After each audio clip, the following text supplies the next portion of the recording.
तो यार ये है कबाने, इस एनिमे का मेन कैरेक्टर। इसका आधा शरीर एक डीमन का है, ये एक हाफ डीमन और हाफ ह्यूमन है। कुछ सालों पहले जब ये छोटा था तो इसके माँ बाप इसे छोड़कर चले गए थे, और जिस गांव में अब ये रहा करता है वहाँ कोई भी इसे अच्छे से बर्ताव नहीं करता। गाँव के बाकी लोग उसे नफरत तो करते ही थे, लेकिन उसकी माँ की सगी बहन भी जिसके यहाँ वो रहा करता था वो भी उसे नफरत करती थी। यहाँ तक कि उसने तो कबाने को जान से मरवाने तक की भी कोशिश की, वो भी इसलिए क्योंकि उसे ऐसा लगता था कि उनके गाँव के लिए खतरा है। कहानी की शुरुआत कुछ बच्चों से होती है, जहाँ पर इटानो नाम का एक लड़का अपने दोस्तों को बताता है कि वो जल्दी टोक्यो जाने वाला है और उसे लेने टोक्यो से एक मेहमान उनके गांव में आ रहा है। यहीं पर एक और लड़के को दिखाया गया जो कि खेतों में काम कर रहा था और उसे वो सब बच्चे चिढ़ाते हुए भाग जाते हैं। दूसरी तरफ एक डिटेक्टिव को दिखाया गया जिसका नाम इनुगामी है और आज ही वो टोक्यो से आया है, लेकिन लगता है कि आज उसकी किस्मत खराब है। रास्ते में ही उसकी गाड़ी पंक्चर हो चुकी है। उस सड़क पर बैठा हुआ था कि तभी एक लेडी उसे लेने वहाँ पर पहुंच गई, और असल में इस लेडी ने इस डिटेक्टिव को बुलाया है। वो इनुगामी को अपने साथ ले जाते हुए बताती है कि आखिर उसने यहाँ पर उसे क्यों बुलाया। वो बताती है कि इस विलेज के अंदर अचानक से सारे जानवर इन्फेक्ट होना शुरू हो चुके हैं और धीरे धीरे उनका शरीर एक डीमन में बदल रहा है। उसे ऐसा लगता है कि इन सबके पीछे एक बहुत ही पावरफुल डीमन होगा जो कि सभी जानवरों को इन्फेक्ट कर रहा है, और तो अब वो लोगों पर भी अटैक्स करना शुरू कर चुका है, जिस वजह से गांव के लोग काफी डर चुके हैं। इसलिए इस लेडी ने इनुगामी को बुलाया है ताकि वो इस केस को सॉल्व कर सके। साथ ही वो लेडी इनुगामी को बातें बच्चों के सामने करने से मना करती है क्योंकि इससे बच्चे काफी डर जाएंगे। कुछ देर बाद इनुगामी और वो लेडी विलेज में पहुंच जाते हैं और वो थोड़ी देर वहाँ पर रुककर आराम करता है। इसके कुछ समय बाद वो गाँव में थोड़ा घूमने निकला और घूमते उसकी नजर एक बच्चे पर जाती है जिसका नाम है दोरोतोबु। इनुगामी उसे देखकर हेलो कहता है, लेकिन दोरोतोबु उसकी बात पर ज्यादा कुछ रिप्लाई नहीं करता और अपना काम करने में लग जाता है। और यार यहीं पर ये पता चलता है कि असल में दोरोतोबु के अंदर कोई भी इमोशंस नहीं है, वो बिल्कुल एक इमोशनलेस कैरेक्टर है। वैसे दोरोतोबु इसका निकनेम है और इसका रियल नेम तुम्हें आगे पता लगेगा। अब उसे इस तरह देख के इनुगामी उस लेडी के पास जाकर उससे पूछता है कि आखिर बात क्या है, ये बच्चा स्कूल क्यों नहीं जाता और आखिर ऐसे खेतों में काम क्यों कर रहा है। लेकिन पूछने पर भी वो लेडी इनुगामी की बातों को ढंग से जवाब नहीं देती। इसके बाद अब शाम का वक्त दिखाया जाता है जहाँ पर इनुगामी नहा रहा था, और तब वहाँ पर एटारो आता है उसकी सेवा के लिए। ये वही है जिसे सीरीज की स्टार्टिंग में दिखाया गया था। उससे बातें करते हुए इनुगामी उससे पूछता है, क्या तुम दोरोतोबु के बारे में कुछ जानते हो। जिस पर एटारो उसकी बुराई करते हुए कहता है, अच्छा वो गंदी नाली का कीड़ा, हाँ वो पूरे गाँव में मशहूर है, उसे हर कोई जानता है। असल में यार इनके गाँव का हर कोई उससे नफरत करता है और कोई भी उसे पसंद नहीं करता। इनुगामी उससे पूछता है कि आखिर उसका नाम दोरोतोबु क्यों है, तो एटारो बताता है कि दोरोतोबु उसका निकनेम है। उसके शरीर से काफी बदबू आती है क्योंकि वो हमेशा कीचड़ में रहा करता है, इसलिए हम लोगों ने उसे परेशान करने के लिए, उसे बुली करने के लिए उसका नाम दोरोतोबु रख दिया। ये सब सुनने के बाद इनुगामी समझ जाता है कि आखिर वो खेतों में काम क्यों कर रहा है। नहाने के बाद रात को जब वो सोने जाने लगा तो वो उस लेडी से कहता है कि आप मेरी सेवा के लिए एटारो की जगह दोरोतोबु को भेज सकती हैं। इसके बाद अगले दिन का सीन दिखाया गया जहाँ पर वो लेडी दोरोतोबु को उसके नए कपड़े देते हुए कहती है, तुम जरा ढंग से नहाना और अपने शरीर से बदबू दूर करके ये कपड़े पहन लेना। दोरोतोबु भी अब इस पर क्या ही करता, उसे सबके ऑर्डर्स मानना ही पड़ते हैं। वो अब जाके इतनी ठंड में बिना कुछ सोचे समझे नहाने लग जाता है। मतलब सही में ऐसा लगता है इसके अंदर जरा भी इमोशंस नहीं है। अब नहाने के बाद वो नाश्ता लेकर इनुगामी के पास पहुंचता है। वो आके वहाँ पे खाना रख के जाने ही वाला था कि तभी इनुगामी उसका हाथ पकड़ के उसे कहता है, मैं यहाँ पर किसी काम से आया हूँ। जिस पर दोरोतोबु कहता है, हाँ मैं जानता हूँ कि आप किस काम के लिए आए हो यहाँ। असल में यहाँ पर दोरोतोबु को पता था कि इनुगामी यहाँ पर वो डीमंस वाला केस सॉल्व करने के लिए आया है। ये देखकर तो इनुगामी भी थोड़ा हैरान था क्योंकि उस लेडी ने उससे कहा था कि यहाँ पर किसी बच्चे को इस बारे में नहीं पता।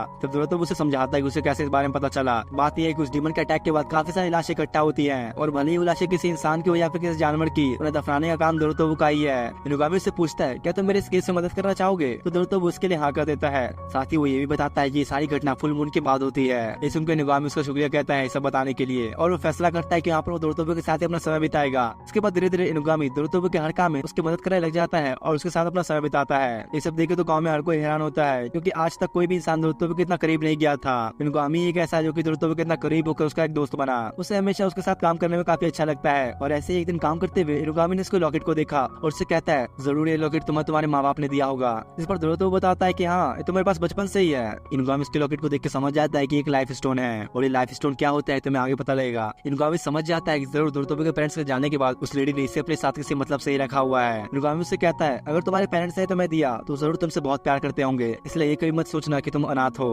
तब इनुगामी दोरोतोबु को एक मौका देता है और कहता है कि वैसे अगर तुम चाहो तो मैं तुम्हें तुम्हारे पेरेंट्स से मिला सकता हूँ। आखिरकार मैं एक डिटेक्टिव हूँ। अब ऐसे ही दोनों एक दूसरे के साथ कुछ दिन साथ बिताते हैं, और आखिर में वो रात आ जाती है जिस दिन वो डीमन का अटैक होने वाला था, मतलब फुल मून की रात। इसके बाद अब वही रात का सीन खाया गया जहाँ पर दोरोतोबु इनुगामी का इंतजार कर रहा था। वो वहाँ पर खड़ा ही था कि तभी वहाँ पर एटारो आता है। वो इस वक्त काफी गुस्से में था और दोरोतोबु से कहता है, अभी तो गंदी नाली का कीड़े तुम मेरी जगह लेकर टोक्यो जाना चाहता है, इसलिए तो उस डिटेक्टिव इनुगामी के साथ इतना रह रहा है। मेरा सपना था उनके साथ टोक्यो जाने का, मैं पहले उसका केयर टेकर था, लेकिन तुमने मुझसे मेरी जगह छीन ली। एटारो काफी गुस्से में दोरोतोबु को गला पकड़ते हुए कहता है, तेरे माँ बाप तो तुझे छोड़कर चले गए थे, पर फिर भी हम लोगों ने इस गाँव में तुझे रहने की जगह दी, और अब तो हमें ही छोड़कर जाना चाहता है। वो गुस्से में आकर दोरोतोबु से उसका लॉकेट छीनने की कोशिश करने लगा, और जैसे दोरोतोबु के गले से उसका लॉकेट उतरता है वो एटारो को उसी वक्त एक जोरदार किक मारकर दूर फेंक देता है। और यह तब दिखा जाता है कि अचानक दोरोतोबु का शरीर एक डीमन में बदलने लग गया है। मतलब ये लॉकेट ही था जो कि उसे डीमन में बदलने से रोकता था। एटारो ये सब देख कि गुस्साते डर जाता है और घबराते हुए जंगल की तरफ भाग जाता है, पर वो लॉकेट वहीं पर पड़ा हुआ था। तो दोरतोब उसे टच करके वापस खुद को नॉर्मल कर लेता है। इसके आप कुछ समय बाद इनुगामी भी वहाँ पर पहुंच गया। दोरतोब यहाँ पर उसे अपने बारे में बताते हुए कहता है, शायद ये सब मेरी वजह से ही हो रहा है, यहाँ जितनी भी घटनाएं होती है वो शायद सिर्फ मेरी वजह से होती है।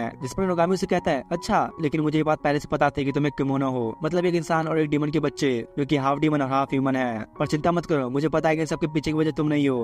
तब दोरतोब बताता है कि इटारो उसे डर के जंगल में भागकर चला गया और उसे डीमंस के अटैक के बारे में कुछ भी नहीं पता, कहीं उस पर कोई अटैक ना हो जाए। जिसके बाद दोनों इटारो को ढूंढने के लिए जंगल में जाने लगे और जैसे ही वो अंदर पहुंचते हैं तो उनका अंदाजा बिल्कुल सही होता है, क्योंकि इटारो के ऊपर एनिमल डीमंस ने अटैक कर दिया था। दोरतोब वहाँ पर आता ही अपने अटैक से उनमें से का सर काट डालता है और यही है डीमंस को मारने का सही तरीका। एक करके वो यहाँ पर लगभग सबको ही मार देता है। लेकिन तब वहाँ पर आती है एक किमोनो डियर और यही है वो जो कि इस गांव में लोगों और जानवरों को मारती आ रही थी। दोरतोब उसे देख के सीधा उस पर अटैक करने शुरू करता है, पर ये कुछ ज्यादा ही ताकतवर थी। वो उसके सारे अटैक्स को इजीली संभाल लेती है और साथ ही उसे अपनी बॉडी को हील भी करना आता था। इनुगामी दोरतोब उसे कहता है, याद है ना तुम्हें, उसे मारने के लिए तुमको उसका सर अलग करना होगा, तभी तुम उसे हरा पाओगे। जो सुनकर वो भी अब जाके बिना कोई गलती किए उस जीवन के सर को वहीं पर धड़ से अलग कर देता है, जिससे वहीं पर खत्म हो जाती है। अब इसके बाद दोनों वापस जाने लगते हैं और दोरतोब इनुगामी से कहता है, यहाँ के सारे लोग मुझे डीमन समझते हैं, वो लोग यही मानते हैं कि मैंने इन सब जानवरों को इन्फेक्ट किया है। जिसमें इनुगामी कहता है, हाँ बिल्कुल सही कहा, क्योंकि मुझे भी यहाँ पर बस तुम्हें ही मारने के लिए बुलाया गया है। लेकिन मैं दोरतोब को जानने के बाद भी कोई फर्क नहीं पड़ता, जैसे कि उसे इसे पहले से पता था। और वो कहता है, ठीक है तो आप मुझे मार दो और अपना काम पूरा करो। जिसके बाद इनुगामी भी अपनी गन निकाल कर दोरतोब के ऊपर तान देता है और उसे मारने से पहले उसका नाम पूछता है। तो दोरतोब उसे अपना रियल नेम बताता है और उसका रियल नेम है कबाने। वो रोते हुए उसे कहता है, मुझे बस एक बार अपने माँ बाप से मिलना था। जिस पर इनुगामी उसे कहता है, चिंता मत करो, तुम जल्दी उनसे मिलोगे। और तभी इनुगामी उसके ऊपर अपनी गन फायर कर देता है।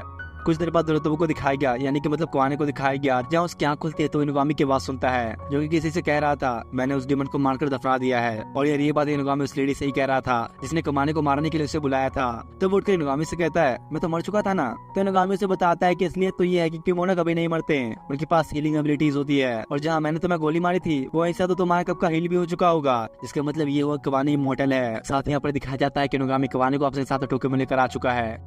वैसे यार क्या तुम लोगों को किसी ऐसे ऐप के बारे में पता है जिससे तुम लोग आराम से घर बैठे बैठे पैसे कमा सकते हो? हाँ मैं मजाक नहीं कर रहा, इस ऐप का नाम है हनी गेन। तुम्हें कुछ नहीं करना, बस अपना इंटरनेट चलाना है और पैसे कमाने हैं। तुम जितना भी इंटरनेट दिन भर में चलाओगे उससे ही तुम बैठे बैठे पैसे कमाओगे। ये हनी गेन ऐप तुम्हें तुम्हारा इंटरनेट शेयर करने के बदले पैसे देता है। इससे तुम बहुत ज्यादा पैसे नहीं कमा सकते, लेकिन हाँ इतने जरूर मिलते हैं कि तुम नेटफ्लिक्स, स्पॉटिफाई, क्रंचीरोल और यहाँ तक यूट्यूब प्रीमियम तक का सब्सक्रिप्शन ले सकते हो। और इसमें तुम्हारा कोई डेटा का लॉस भी नहीं होगा, क्योंकि हनी गेन एक बिल्कुल ही सिक्योर्ड और ट्रस्टेड साइट है। और साथ ही अगर तुम्हें इसमें और भी ज्यादा बोनस चाहिए तो अपने दोस्तों को और फैमिली मेंबर्स को इस ऐप को रिफर करो और उनकी कमाई में से 10% तुम्हें लाइफ टाइम मिलता रहेगा। तो देर किस बात का, ऐसे मौके बार बार नहीं आते हैं। जल्दी से डिस्क्रिप्शन में दिए गए लिंक से इस ऐप को डाउनलोड करो और मेरा प्रोमो कोड यूज करना है एनीमूव। इससे तुम्हें ऐप को डाउनलोड करते ही $3 का बोनस मिलेगा। तो अभी डाउनलोड कर लो, वरना बाद में पता नहीं यहाँ पर कहीं चला ना जाए। इसके अब कुछ समय बाद का सीन दिखाया गया जहाँ पर कबाने अब इनुगामी के घर पर आ चुका था और उसने उसे पहनने के लिए कुछ कपड़े भी दिए हैं। वो जब उन कपड़ों को पहन ही रहा था कि तभी उसे कुछ बच्चों के शोर की आवाज आती है। इतने में दरवाजा खुलता है और दो बच्चे उसके सामने आते हैं और कबाने को देख के वो लोग हैरान थे कि भला ये कौन है। जिसके बाद इनुगामी उन सभी को साथ बिठाता है और उन्हें समझाते हुए कहता है, पहली बात तो तुम लोग अब दोस्त हो और यहाँ साथ में ही रहोगे, क्योंकि मैं एक डिटेक्टिव हूँ तो मैं सबकी मदद करता हूँ, चाहे वो किमोनो हो या फिर इंसान। और हाँ यार ये दोनों ही लड़के हैं, जो बैठा है उसका नाम शिकी है और दूसरे वाले का नाम अकीरा है। शिकी इनुगामी से पूछता है, तो क्या सच में ये हाफ डीमन है? तो इनुगामी उसे बताता है कि हाँ ये किमोनो है, इसके मदर या फादर में से कोई एक जरूर डीमन रहा होगा, इसलिए ये भी आधा डीमन है। और भाई असल में तो शिकी भी एक किमोनो है, यानी कि हाफ डीमन। तब उसकी नजर कबाने के कपड़ों पर गई जो कि शिकी के थे। उसे अच्छा नहीं लगता कि कबाने ने उसके कपड़े क्यों पहने हैं। शिकी उसे कहता है, मैं तुमसे 1 साल बड़ा हूँ तो मैं तुम्हारा सीनियर हुआ। वो गुस्से में वहाँ से ये कहते हुए चला गया कि मैं इसके साथ अपना रूम बिल्कुल भी शेयर नहीं करने वाला। अकीरा उसकी तरफ से उसके बिहेवियर के लिए उससे माफी मांगता है, लेकिन बेचारे कबाने को तो लग रहा था कि अकीरा एक लड़की है, पर यार असल में वो तो एक लड़का है, बस दिखता लड़की जैसा है। और क्योंकि कबाने ने उसे एक लड़की कह दिया तो उसे ये बात बहुत बुरी लगती है और वो रोते हुए अपने कमरे में आकर इंस्टाग्राम पर अपने रोते हुए पिक अपलोड करता है। अब थोड़ी देर बाद ऐसे शिकी और कबाने बैठे हुए थे जहाँ शिकी उसे कहता है, पता नहीं क्यों पर मुझे तुम पसंद नहीं। हालांकि वैसे दोनों ही किमोनो है, पर फिर भी अभी शिकी उसे अपना नहीं पा रहा। शिकी उसे पूछता है, पिज्जा खाओगे? अरे अरे खा लो, बहुत टेस्टी है। लेकिन यार कबाने ने तो पिज्जा शब्द ही पहली बार सुना है। शिकी उसे कहता है, यार तूने पिज्जा नहीं खाया तो आखिर खाया क्या? और वो उसे पिज्जा की एक स्लाइस खाने को देता है, कम से कम इसे टेस्ट तो करो। वैसे शिकी इतना ही बुरा नहीं दिल का, बस वो अभी कबाने को पसंद नहीं करता।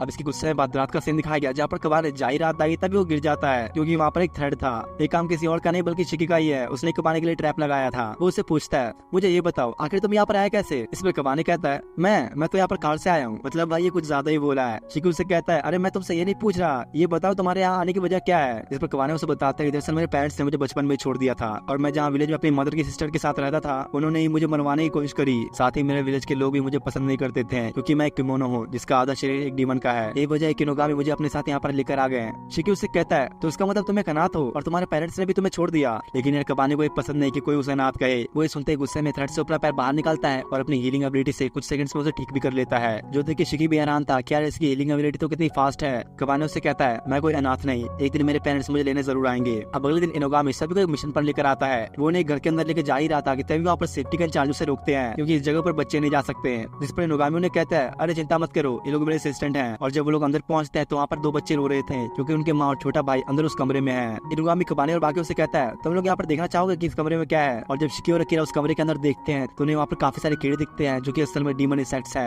अकीरा तो ये देख के बिल्कुल ही डर जाता है। इनोगामी उन्हें बताता है कि सारे डीमन इंसेक्ट्स बहुत ही खतरनाक है, अगर ये इंसानों के शरीर पर कुछ ज्यादा देर तक चिपके रह जाए तो ये उन्हें मार भी सकते हैं, इसलिए इन्हें जल्दी करनी होगी उन लोगों को बचाने के लिए। इस पर पुलिस वाला उन्हें बताता है कि हमारे साथी भी अंदर गया था लेकिन उन कीड़ों ने उसे भी घेर लिया। इनोगामी सोचता है अगर मैं अपनी किमोनो पावर से इस्तेमाल करूं और अपनी बॉडी को स्टील जैसा बनाऊं तो इसमें काफी समय लग सकता है, इतनी देर में तो सारे कीड़ों ने मार देंगे, इसलिए अब उसके पास कोई रास्ता नहीं बचता और वो सही पुलिस वालों को बाहर जाने के लिए कहता है क्योंकि यहाँ काफी खतरा है। उनके जाने के बाद शिकी इनोगामी के पास आकर उससे कहता है आप चिंता मत करिए, मैं अपने स्पाइडर वेब्स की पावर से इन्हें बचा लूंगा। इनोगामी भी थोड़ा सोचता है और उसके लिए मान जाता है। जिसके बाद शिकी आके अपनी वेब्स को पूरे रूम में फैलाता है और मन में सोचता है कि अब जैसे ये सारे कीड़े मेरे वेब्स को छुएंगे वो उसमें ही फंस के रह जाएंगे। लेकिन असल में ऐसा होता नहीं, वो कीड़े जैसे ही उन वेब्स को छूते हैं तब वो उसमें चिपकते तो हैं पर वो मिलकर उसी वक्त उस सारे वेब्स को ही खा जाते हैं और वो उसे खाते हुए शिकी की तरफ ही बढ़ने लग गए थे। जो देखिए इनोगामी और कबान जल्दी से दरवाजा बंद कर देते हैं और अब इनोगामी के पास भी कोई रास्ता नहीं बचता, उससे अब अपनी पावर इस्तेमाल करनी पड़ेगी। लेकिन तब कबान उससे पूछता है क्या मुझे एक मौका मिल सकता है, और भाई वो इतने कॉन्फिडेंस से कहता है कि इनोगामी उसे मना कर ही नहीं पाता। जिसके बाद कबान अंदर जाता है। जो देखिए अकीरा तो कुछ ज्यादा ही डर रहा था कि आखिर कबान अंदर क्यों गया। इस पर इनोगामी उसे कहता है चिंता करने की कोई बात नहीं है, वो एक इमोर्टल डीमन है, उसके अंदर खून भी नहीं, तो कीड़े भी क्या ही चूसेंगे उसके अंदर से और न ही उसे कोई दर्द होता है। इधर कबान उन कीड़ों के घोंसले तक इस तरह पहुंच जाता है। इनोगामी उसे पीछे से कहता है हाँ बस अब तुम उसे ऊपर कर दो, और जैसे ही उसने उसे ऊपर किया तो वहाँ पर सारे कीड़े गायब हो जाते हैं और कबानी का पहला मिशन कामयाब होता है। वो दोनों बच्चे भी अपनी माँ को देख के काफी खुश होते हैं और वहाँ पे आकर रोने लग जाते हैं। कबानी को ये देख कर अपने पेरेंट्स की याद आती है और उसे एक परिवार की अहमियत समझ में आती है।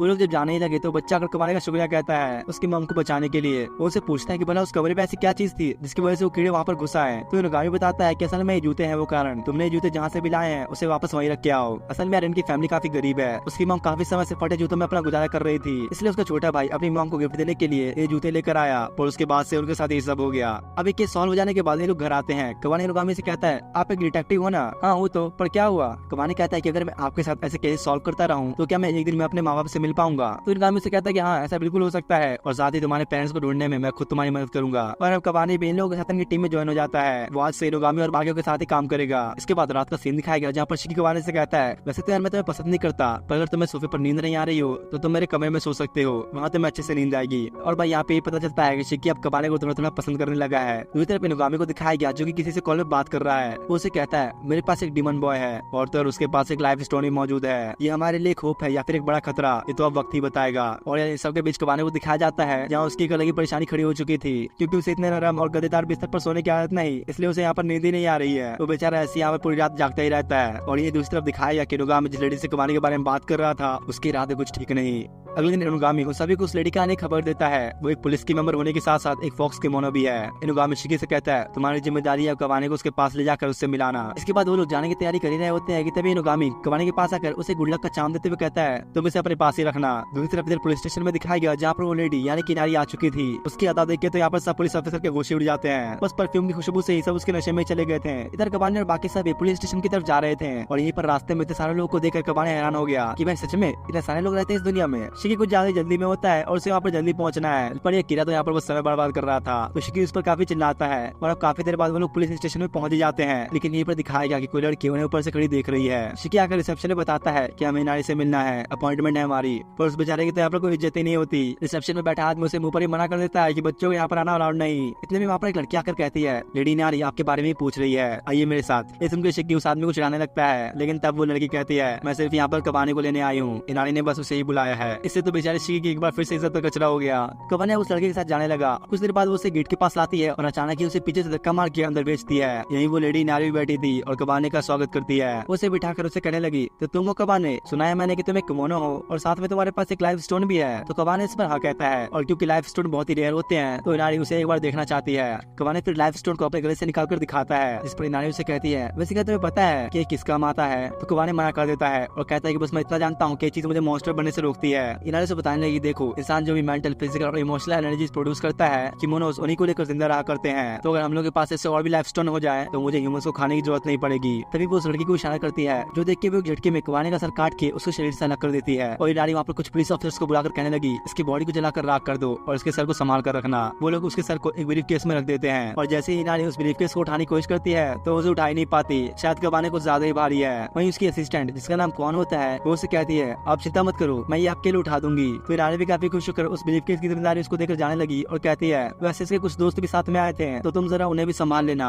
जैसे की कवानी के लेट होने पर काफी गुस्सा हो रहा था क्योंकि उसे काफी समय हो चुका है गए हुए, लेकिन तभी कवानी वहाँ पर आ जाता है। शिकी उसके हाथों में ब्रीफकेस देकर उससे पूछता है, अब भला हमें इसका क्या करना है। उसे लगा कि शायद उन्हें इनामी को देना है, जिस पर कवानी कहता है कि नहीं, ये इनारी को देना है। और शिकी को इस सुनकर काफी गुस्सा आता है क्योंकि इनारी से हमेशा से ही पसंद नहीं। शिकी को अब जैसे ही उस पर शक होने लगा तो कौन अब अपने असली रूप में आ जाती है, इसके पास अपना रूप बदलने की पावर्स है। शिकी उससे कहता है, ओह लगता है तुम इनारे की तरह ही हो, एक फॉक्स डीमन। कौन अब जल्दी से उन दोनों से दूर होकर अपनी पूंछ से पूरी जगह पर आग लगा देती है। शिकी और अकीरा उससे किसी तरह बचते हैं और उससे कहते हैं, आखिर तुम कर क्या रही हो, इस पूरी जगह को तुमने आग से भर दिया, इससे तुम्हें यहाँ पर काम करने वाले लोग जल भी सकते हैं। तो वो उसे कहते हैं, अरे चिंता मत करो, ये लोग लेडी नारी की कठपुतली हैं। शिकी अब गुस्से में इनारी की काफी ज्यादा बुराई करने लग जाता है तो कौन ही सुन नहीं पाती। वो एक साथ काफी सारे फायर बॉल से इन लोगों पर अटैक्स करती है। शिकी किसी तरह अपनी वेब्स के इस्तेमाल से आसपास रखी स्टील को एक शील्ड की तरह रखकर खुद को बचाता है। और जैसे ही कौन का अपना ध्यान भटका, शिकी इतने में जाकर उससे ब्रीफकेस छीन लेता है और उसे खोलते ही वो देखता है कि भाई अंदर तो कबाने का सर पड़ा हुआ है। वो उन दोनों से कहता है, कैसे हो तुम लोग। ये देखो तो अकेला डर के मारे बेहोशी हो गया। मतलब यार सही में ऐसा कटा हुआ सर बोलने लग जाए तो कोई भी डर ही जाएगा। कौन ये देखकर और भी ज्यादा गुस्से में आ जाती है तो शिकी दोनों को ही उठाकर किस तरह वहाँ से निकाल के एक सेफ जगह पर आ जाता है। कबानी को तो भाई जैसे कोई टेंशन ही नहीं होती, वो मस्त उससे बात करता है, लेकिन शिकी को ये बहुत अजीब लग रहा था क्योंकि यार कटा हुआ सर अब उससे बात कर रहा है। कबानी उससे कहता है, तुम मुझे उसके ऊपर फेंक दो और बाकी काम मैं खुद कर दूंगा। लेकिन शिकी इसके लिए पहले तो नहीं मानता क्योंकि कबानी के पास अब उसका पूरा शरीर नहीं है। कौन इधर उन लोगों को ढूंढ ही रही थी कि तभी शिकी आकर कबानी को उसके ऊपर ही फेंक देता है। और जैसे ही अब उड़ते हुए कौन के पास आता है तो वो आकर उसके कंधे पर एक जोरदार बाइट करता है। कबानी ने यहाँ पर उसे इतना जोर से काटा होता है कौन वहीं पर बेहोशी हो जाती है और आसपास की सभी चीजें वापस से नॉर्मल हो गई। इसका मतलब ये सब बस क्रिएट किया गया था, इल्यूजन था। यही अब धीरे धीरे कबानी भी अपनी बॉडी को हील करना शुरू करता है। मतलब सही में ये एक इमॉर्टल ही है, कोई भी इसे मार नहीं सकता। इसके बाद वो लोग निकल कर बाहर आते हैं जहाँ पर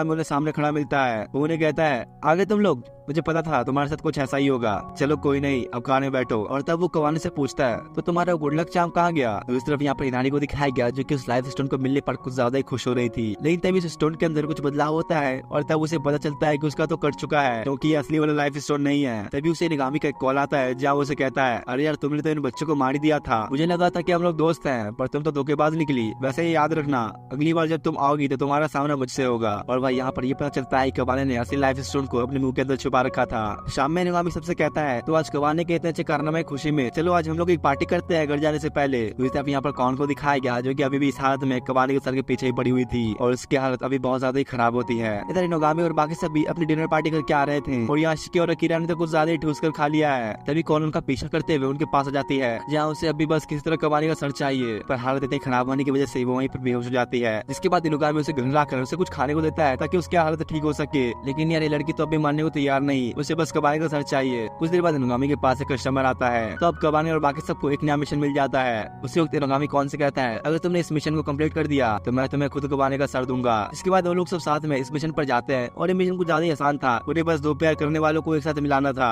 रात में जब वो लोग काम खत्म करके ऑफिस से पहुंचते हैं तो इनोगामी कौन से कहता है, जैसा कि मैंने तुम्हें कहा था तुम अपनी आंखें बंद करो और मैं तुम्हें कबाने का सर दूंगा। और तब वो फ्रिज में से एक ऑरेंज निकाल कर उस पर अपने कोई पावर इस्तेमाल करता है, इससे वो ऑरेंज अब बिल्कुल ही कबाने के सर जैसा दिखने लग जाता है। और सर मिल जाने के बाद कौन उन लोगों को थैंक्स के वहां चली जाती है। मतलब यार बेचारी को तो पता तक नहीं कि उसके साथ एक प्रैंक हो चुका है, वो तो इनोगामी का एक इल्यूजन था। शिकी कहता है, भला इसका फायदा क्या हुआ, उसे जब पता लगेगा कि वो नकली सर है तो वो वापस फिर आ जाएगी। लेकिन इनोगामी के लिए कोई बड़ी प्रॉब्लम नहीं क्योंकि अभी इससे भी ज्यादा इंपॉर्टेंट एक और मिशन है। अगले सुबह इनोगामी सभी से कहता है, तो तैयार हो जाओ, आज तुम्हारे लिए एक नया मिशन है। अकीरा कहता है, मैं कबाने के साथ जाऊंगा, मैं उसे अपने मास्टर की तरह मानता हूँ। इनोगामी को सुनने को समझ नहीं आता तो शिकी उसे बताता है जब आज सुबह अकीरा नहा रहा था तो वहाँ पर एक कीड़ा आ गया। लेकिन तब कबाने ने वहाँ पर आकर बस उसे अपने हाथ से उठाकर उससे बाहर फेंक दिया। तब से अकीरा ने कबाने को अपना मास्टर मानना शुरू कर दिया है। इनोगामी के पास आज एक नया मिशन आया है। वैसे ये वाला मिशन वो देना तो कबाने को चाहता था पर अब अकीरा भी साथ में होगा उसके। असल में हुआ ये है कि एक रिवर में कुछ बड़े अजीब क्रीचर्स आने लगे हैं और वहाँ पर जितने भी कंस्ट्रक्शन वर्कर्स हैं उनकी डेथ बड़ी अननेचुरल तरीके से होने लग गई है। इनोगामी दोनों से कहता है, सोच लो एक बार फिर, उस जगह पर कुछ भी हो सकता है, तुम दोनों कर पाओगे ये मिशन। कबाने तो उसके लिए रेडी था, उसे कोई दिक्कत नहीं होती, लेकिन अकीरा सुन के थोड़ा डर गया था पर फिर भी उसे हाँ कहना पड़ता है। जानने से पहले इनोगामी कबाने से कहता कहता है कि वहाँ से हमें जितने भी लाशें मिली हैं उन सभी में सिर्फ कंकाल ही मिले हैं। तो ऐसा लग रहा है कि वहाँ पर कुछ नए टाइप के क्रिएचर्स आ चुके हैं। कबाने और कीरा अब उस रिवर के पास पहुंच चुके थे, पर कीरा तो इसके लिए कुछ ज्यादा ही तैयारी करके आया है, लेकिन जमीन पर जमी हुई काई की वजह से यहाँ पर काफी फिसलन है, तो उसका ये सूट किसी काम का नहीं। अंदर जाते हुए कीरा कबाने से कहता है, दरअसल तुम मुझे मेरे भाई की याद दिलाते हो। असल में मेरा एक जुड़वा भाई है, उसे ढूंढने के लिए मैं इनोगामी के पास आया था। हम लोग का एक बहुत पुराना क्लैन है जो कि दूर माउंटेन्स के बीच रहता है। वहाँ पर सिर्फ फीमेल्स है और कोई मेल यानी कि लड़का वहाँ पर सिर्फ 100 सालों में एक बार जन्म लेता है। कीरा और उसके भाई ने सोचा हुआ था कि जब वो बड़े होंगे तो वो एक दिन इस विलेज को छोड़ देंगे, लेकिन जब एक दिन उन दोनों ने उस जगह से भागने की कोशिश की तो इसमें वहाँ कीरा अपने भाई से अलग हो गया था। पर उसे अब भी यकीन है कि उसका भाई वहाँ से बाहर निकल गया होगा और उसे ढूंढते हुए यहाँ पर जरूर आएगा। कबाने उससे कहता है, तो इसका मतलब तुम एक स्नो के मनो हो, तो फिर तो तुम स्नो या फिर आइस को कंट्रोल कर सकते होगे। लेकिन ऐसा नहीं था, कीरा अपनी पावर से ढंग से इस्तेमाल नहीं कर पाता, इसलिए उसे आइस को कंट्रोल करने में काफी दिक्कत आती है। कबाने उससे कहता है, तो चलो कम से कम इस पानी को फ्रीज करके तो दिखाओ। इस पर कीरा कहता है कि हाँ ये हो तो जाएगा, लेकिन इसमें काफी समय लगेगा। वो लोग वहाँ पर बैठ के बातें कर रहे थे कि तभी पानी के अंदर से एक क्रीचर बाहर निकल के आता है और बहुत ही तेजी से अकीरा को पकड़ लेता है। लेकिन तब ये देखते ही कबाने उसे किसी तरह बचा लेता है। कबाने सोचता है, यार वैसे तो ये वाइल्ड एनिमल्स किसी पर भी ज्यादा अटैक नहीं करते, लेकिन ये वाला कुछ अलग है। वो क्रीचर एक बार फिर से आगे बढ़ के अटैक करने की कोशिश करता है, लेकिन तब वहाँ पर एक लोमड़ी जैसे दिखने वाली बिल्ली आकर उसे रोक लेती है और इसका नाम है तानुकी। दरअसल इसे इनोगामी ने भेजा है और इसे तुम लोग इनोगामी का एक पेट समझ लो। अकीरा उसे देख काफी खुश होता है। उसके पास इनोगामी का एक लेटर भी था, जिसमें इनोगामी ने उन्हें बताया है कि इन सब के पीछे एक फ्रॉग किमोनो है जो कि लोगों को खाया करता है। और साथ ही वहाँ पर एक पाउच भी था जिसमें इनोगामी ने काफी सारा ब्लड भेजा है। अगर ये लोग इसे पानी में डालेंगे तो सारे के सारे फ्रॉग किमोनो इससे अट्रैक्ट हो जाएंगे और उनके बाहर आते ही इन दोनों का काम है उन्हें संभालना। वो लोग जैसे ही अब ये सब पढ़कर ब्लड को रिवर के अंदर फेंकते हैं तो अचानक ही उसी वक्त एक साथ काफी सारे फ्रॉग किमोनो बाहर निकल के आते हैं। वो सब अब एक साथ अकीरा को निशाना बनाकर उस पर अटैक करने लगे, लेकिन बीच में कबाने आकर उन्हें संभाल लेता है।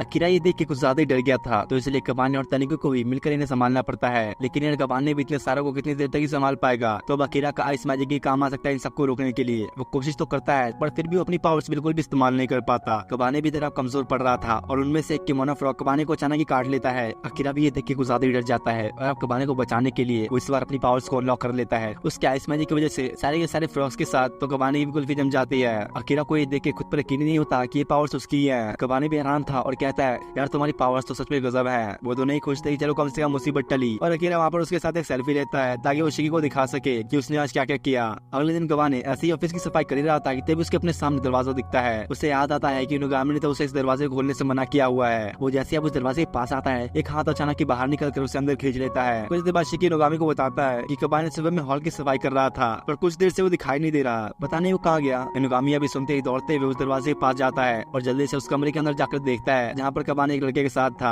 शिकी और अकीरा देख के हैरान थे कि ये कौन है जो स्टोर रूम में रह रहा है। इनोगामी उससे कहता है, मिहाई, इस तरह से कबाने से अपने काम कराना बंद करो। तब अकीरा के पूछने पर वो बताता है कि मेरा नाम मिहाई है और मैं एक वैम्पायर हूँ। असल में यार ये इनोगामी का एक साथी है जो उसे नए नए मिशन और इन्फॉर्मेशन प्रोवाइड कराता है। और अभी कबाने उसे कुछ ज्यादा ही अच्छा लगा तो वो उसे अपना नौकर बनाना चाहता है। और कबाने ठहरा बेचारा बोला सा बच्चा, तो वो भी इसकी बात मान लेता है। अब बाहर आकर इनोगामी सभी से कहता है, देखा इसलिए मैंने तुम लोगों से कहा था उस कमरे से दूर रहने के लिए। वो सभी को बताता है कि मिहाई काफी लंबे समय से मेरे साथ है और वो एक वैम्पायर टाइप की मोनो है। उसके पास काफी अच्छी फिजिकल एबिलिटीज होने के साथ साथ काफी अच्छी नॉलेज भी है। मिहाई ने इनोगामी के ऑफिस के लिए एक वेबसाइट बनाई और उसने सबके मोबाइल फोन में कुछ ऐसा किया हुआ है जिससे कोई भी उन्हें ट्रैक न कर पाए। इनोगामी कहता है, बस तुम लोग अब उससे दूर रहना, नहीं तो तुम भी उसके नौकर बन जाओगे। इसके बाद अगली सुबह दिखाया जाता है कबाने मिहाई के लिए पानी लेकर आया था और जब शिकी ये देखता है तो उसे ये चीज बहुत बुरी लगती है कि मिहाई ने कबाने को ऐसे नौकर बनाकर रख रखा है। इस पर मिहाई कहता है, अच्छा ठीक है, अगर तुमने मुझे पंजे में हरा दिया तो मैं इसे छोड़ दूंगा। जो सुनकर शिकी भी इसके लिए मान जाता है, पर मिहाई के लिए तो उसे हराना एक बच्चों जैसा खेल था। ये देखिए कबाने कहता है कि मैं भी ट्राई कर लूं, तो मिहाई उसके लिए हाँ कर देता है। पर यार कबाने के लड़ने का भी कोई फायदा नहीं, मिहाई उसे भी कुछ देर में हरा देता है। इसके बाद मिहाई उसे कुछ सामान लेने के लिए मार्केट भेज देता है। कबाने जाते ही सोचता है कि यार ये मिहाई तो कुछ ज्यादा ही पावरफुल है, उसने तो मुझे कितनी आसानी से हरा दिया।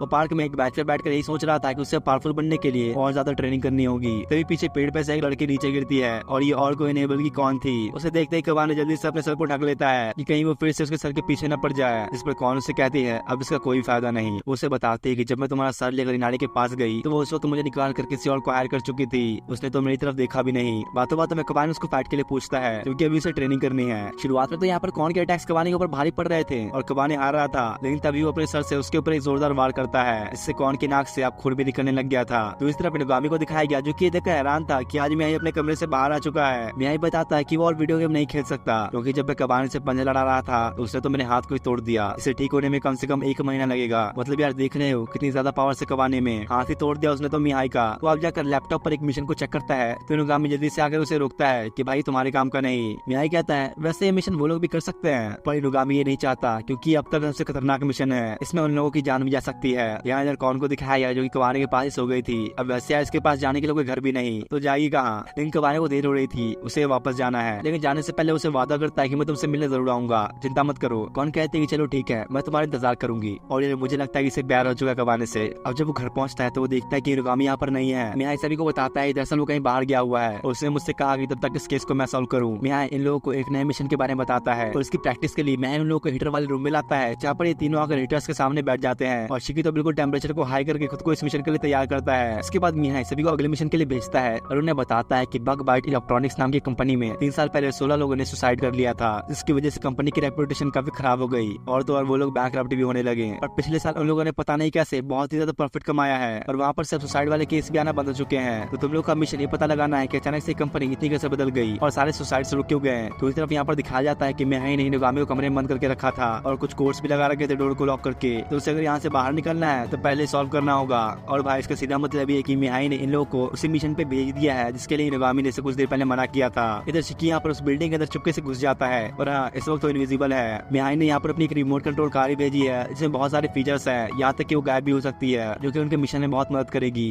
शिकी तभी खिड़की से कमरे के अंदर झांकता है तो वहाँ पर देखता है काफी सारे लोग एक साथ काम कर रहे हैं, लेकिन अचानक काम करते हुए उनमें से एक आदमी परेशान हो चुका था और वहाँ से बाहर भागने लग गया क्योंकि वो जॉब छोड़ना चाहता है। पर तब वहीं पर एक लेडी आकर उसे रोकती है और कहती है ओ तो तुम कुछ ज्यादा डरे हुए हो, मेरे साथ आओ मैं तुम्हारी मदद करूंगी। वो लेडी उसे अपने साथ एक अंधेरे कमरे में लेकर आती है और जैसे ही वहाँ पर लाइट ऑन होती है तो एक मॉस्किटो जैसे दिखने वाली औरत उसके कान के अंदर अपनी स्टिंग घुसाकर उसे बुरी तरह से खाने लग जाती है। ये देख के तो क्या को उल्टी आने लग गई थी और ये चीज कैमरा की मदद से कबाने और अकेला भी देख रहे थे। उस औरत ने उसके दिमाग को अंदर से पूरी तरह से खत्म करके उसे अपने कंट्रोल में ले लिया था। शिकी भी देख के हैरान था कि आखिर इतना कुछ होने के बाद ये आदमी जिंदा कैसे है। कबाने इधर इन लोगों की कुछ बातें सुन लेता है और मिहाई को बताता है कि लोग कुछ ब्रेन के बारे में बात कर रहे हैं। इस पर मिहाई उसे थोड़ा रुकने के लिए क्या कि इनुगामी के पास जाकर उससे पूछता है क्या तुम्हें दिमाग खाने वाले मॉस्किटो डीमन के बारे में कुछ पता है। तो इनुगामी उसे बताता है कि उन्हें कबूबा किमोनो कहा जाता है, उन्हें बस लोगों का खून पीना अच्छा लगता है लेकिन कभी कभी वो ऑर्गन्स और ब्रेन को भी खाया करते हैं। मिहाई ये सुन के सबको अच्छे से ये बात समझा देता है और यार इसका मतलब ये हुआ जितने भी लोग यहाँ काम कर रहे हैं उनमें से किसी के पास भी दिमाग नहीं है। शिकी उसे बताता है कि 3 डीमंस हैं तो हम लोग मिलकर इन्हें संभाल सकते हैं, पर भाई अभी ये लोग 3 भी नहीं बस 2 ही बचे हैं क्योंकि अकेला तो पहले डर के मारे बेहोश हो चुका है। तो शिकी सोचता है ऐसे में तो हम हार जाएंगे और वह वापस जाने की सोचता है क्योंकि अभी इन लोगों के पास कोई फुल प्रूफ प्लान नहीं है। लेकिन मिहाई ये नहीं चाहता कि अब ये लोग इस मिशन को रोके, इसलिए वो अपनी कार को दीवार पर बार बार टक्कर मारने लगता है जिससे आवाज होने की वजह से उनमें से किमोनो बाहर आ जाती है। वो उस कार को लेकर छुपा लेती है और बाकी उससे कहती है कि नहीं यहाँ पर कुछ भी नहीं है। शिकी सोचता है चलो कम से कम मैं तो बच गया,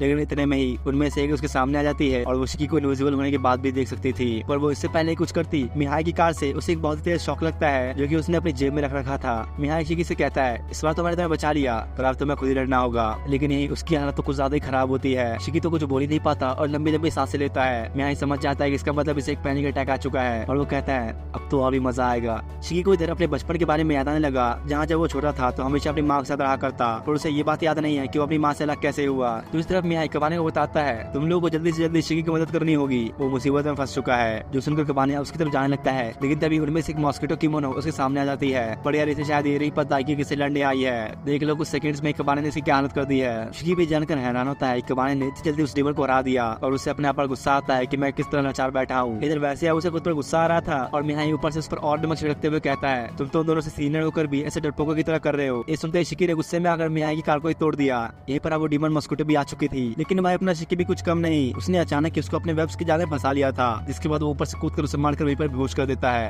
इतने में कबाने और अकीला भी पहुंच चुके थे और शिकी दूसरी वाली मॉस्किटो डीमन को वेब्स में बांध देता है। वो दोनों आपस में बंधे ही हुए थे कि तभी उनकी सबसे बड़ी वाली बहन आ जाती है और यार इसने तो अपनी बहनों तक को नहीं छोड़ा, उन दोनों के अंदर अपनी स्टिंग घुसा के उनका दिमाग खा जाती है। कबाने ये देखते ही उस पर अटैक करने के लिए आगे बढ़ता है लेकिन वो इतनी फास्ट होती है कि वो उसके अटैक करने से पहले ही अपनी स्टिंग उसके आर पार कर देती है। साथ ही अब यहाँ शिकी भी काफी घायल हो चुका था तो वो भी कुछ नहीं कर पाता। तब अकीला थोड़ा सा अपनी पावर का इस्तेमाल करके उन्हें बर्फ में जमाने की कोशिश करता है पर वो भी यहाँ कुछ नहीं कर पाता। इधर कबाने किसी तरह अभी उससे लड़ने में लगा था पर इसका भी कोई फायदा नहीं क्योंकि वो उसका हाथ ही तोड़ देती है। दूसरी तरफ मिहाई बैठा कबाने से कहता है तुम ऐसे कभी जीत नहीं सकते, अपनी किमोनो पावर्स को रिलीज करो, बस वही एक जरिया है तुम्हारा जीतने का। और भाई कबाने के ऊपर ही अब इन दोनों की जिम्मेदारी है। तो वो पूरे गुस्से में आकर अपनी किमोनो पावर्स का इस्तेमाल करना शुरू करता है और ये पावर्स इतनी ज्यादा थी कि उसका हाथ भी हील हो जाता है। कबाने उस मॉस्किटो डीमन की टेंटिकल्स को एक ही बार में खींच के तोड़ डालता है। ये देख के तो उसकी भी बुरी तरह से फट जाती है कि आखिर इस लड़के में इतनी पावर्स अचानक से कहाँ से आ गई। कबाने सोचता है ये तो वही पावर्स है ना जो कि मैंने काफी समय पहले इस्तेमाल की थी। वो अब उस मॉस्किटो ड्यूमन को मारने जाने लगा कि तब उसे नोगामी की आवाज आती है जो कि उसे कहता है जल्दी से जल्दी तुम लोग अब वापस आ जाओ, हमारा काम है बस इन्वेस्टिगेशन करना और केसेस को सॉल्व करना, न कि किसी को मारना। यहाँ से आगे अभी नारी संभाल लेगी तो तुम लोग अब वापस आ जाओ। ये सुन के कबाने उस ड्यूमन को वहीं छोड़ के पीछे हट जाता है। जिसके कुछ देर बाद वहाँ पर एक लड़का आता है जिसका नाम है नोबीमारू। ये नारी का पर्सनल असिस्टेंट है।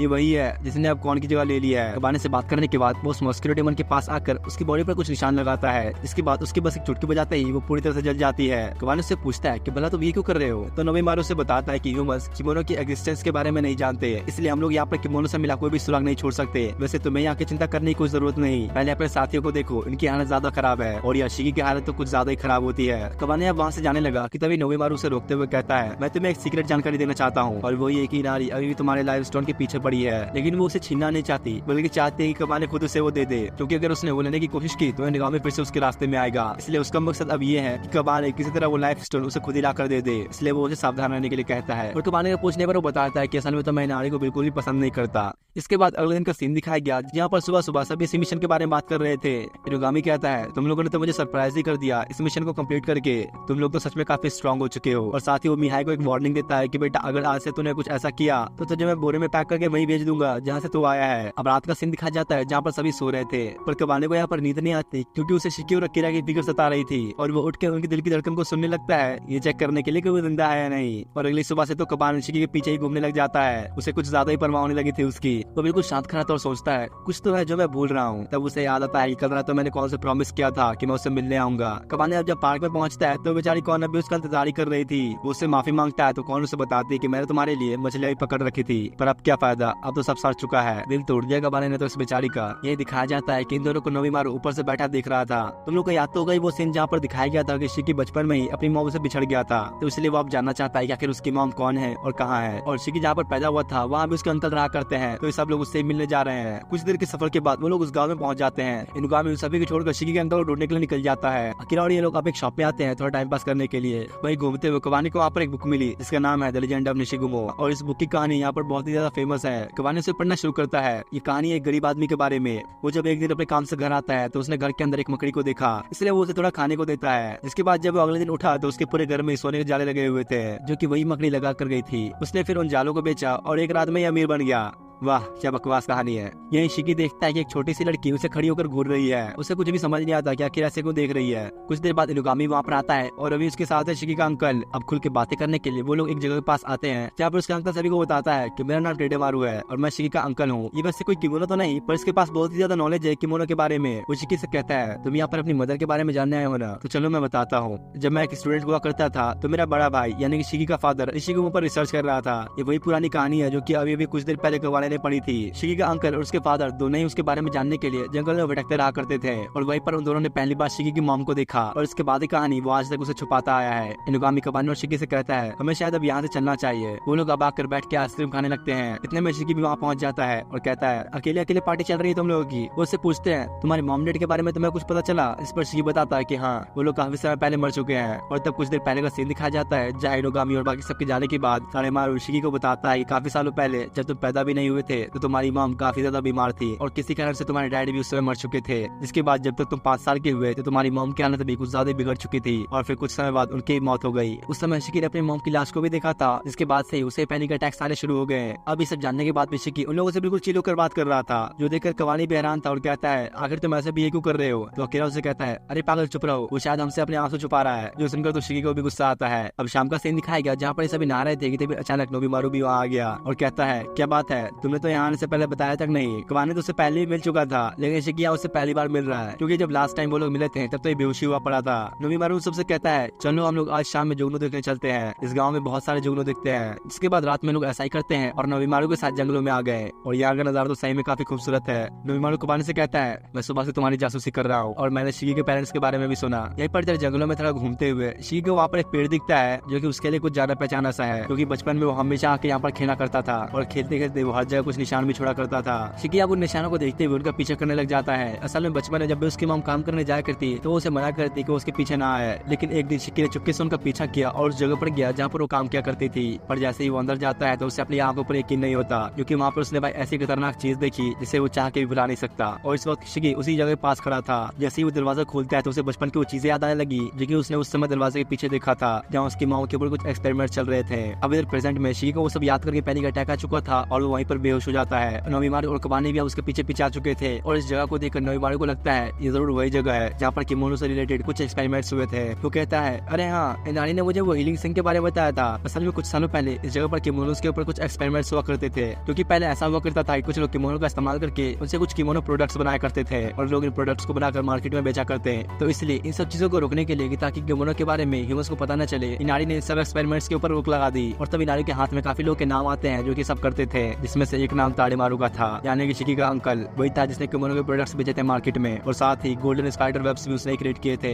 उसके लिए उसने ये लेबोरेटरी इस्तेमाल की होगी। ये सब सुनने के बाद अब शिकी को याद आता है कि जब उसने दरवाजा खोला तो क्या हुआ था। वहाँ पर उसकी मॉम के ऊपर कुछ एक्सपेरिमेंट्स चल रहे थे, लेकिन तभी अचानक से किसी ने वहाँ पर आकर उसे बेहोश कर दिया। और जब कुछ देर बाद उसकी आंख खुलती है तो उसका अंकल ताड़ेमारू उसके सामने था। तब शिकी जब उससे अपनी मॉम के बारे में पूछता है तो वो उसे कहता है अरे चिंता मत करो, तुम्हारी मॉम का इलाज चल रहा है, हम इसमें बाहर से डॉक्टर्स की मदद नहीं ले सकते, बस इंतजार करो कि वो जल्दी ठीक हो जाए। इसके बाद धीरे धीरे समय बीतता है और हर बार जब भी शिकी उससे अपनी मॉम के बारे में पूछता तो ताड़ेमारू उसका बस एक ही जवाब देता, अभी वो ठीक नहीं हुई और समय लगने वाला है। इससे शिकी को एक दिन ये समझ में आ गया कि भाई ये इंसान उससे बिल्कुल ही झूठ पर झूठ कहे जा रहा है। इसके बाद वो फैसला करता है कि मैं खुद ही सच्चाई का पता लगाऊंगा। और इतने सालों तक अपने अंकल के साथ रहने की वजह से उसे इस बात पर यकीन ही नहीं होता और वो कहता है अगर इस समय मेरे अंकल का हाथ हुआ तो मैं उसे जिंदा नहीं छोड़ने वाला। दूसरी तरफ इनागामी को दिखाया गया जो कि ताड़ेमारू के साथ ही है। वो उससे पूछता है जरा बताओगे तुमने वो गोल्डन वेब्स कैसे क्रिएट किया था। इसका मतलब ये कि इनागामी ऑलरेडी उसकी सारी सच्चाई जानता है। वो कहता है तुमने तो पैसों के लिए शिकी की मॉम तक को नहीं छोड़ा, अगर तुमने गलत किया तो एक्सेप्ट करो इस बात को। और अब क्योंकि इनागामी उसके बारे में सब जान चुका था तो ताड़ेमारू से गोल्डन वेब्स के बारे में सारा राज बता देता है। असल में जब वो उसका बड़ा भाई पुरानी कहानी वाले गोल्डन स्पाइडर की खोज में थे, यानी कि एक ऐसे किमोनो की खोज में जो कि गोल्डन स्पाइडर वेब से निकालता हो, तो ऐसे उसकी खोज में वो लोग एक दिन पहली बार शिकी की मॉम से मिले। तब उन्हें समझ में आया कि किमोनो सच में होते हैं। लेकिन उससे शादी करने के बाद उसका बड़ा भाई यानी कि शिकी का फादर एक दिन अचानक खाई में गिर गया